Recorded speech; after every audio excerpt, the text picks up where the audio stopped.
So what have you been up to, Lon? You been keeping it real as usual? Been playing any? I was in court. I was in court literally all day today. I was dead last. Well, the court case I was working on, I was dead last. Let me rephrase that. Are you doing all right, man? Did things turn out all right, or what are they gonna do? Everything turned out shitty as far as, well, it didn't turn out shitty for me because I was a witness for the prosecution, right? But for the defendant, everything went shitty. Yeah, they ended up with 2 years in jail, 6 months if they're lucky. But yeah, 2 year sentence. So not good for the defendant. I was a witness for the prosecution.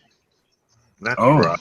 I was a witness for the prosecution, not a juror, not even a head juror. I don't know if I could do a job like that, man. Sitting I there, was just a witness for the prosecution. someone's life in your hands like that. I don't know if I could do that. Well, it's actually quite easy, Brett, because most of them are scum anyway. So I mean, it's not really that big a deal. I mean, 9 times out of 10, you're talking about people that beat the shit out of their wives or molest little kids, or sometimes it's usually pretty serious shit.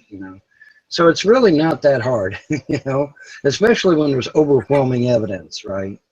Of course, there have been those cases where me and the other jurors would be deadlocked for like hours, trying to figure this shit out, because the evidence was saying one thing and their actions were saying another thing, and it was like, damn, what do we do here? But see, that's the thing about it. We have to come to a conclusion before we hand the paper to the judge, right?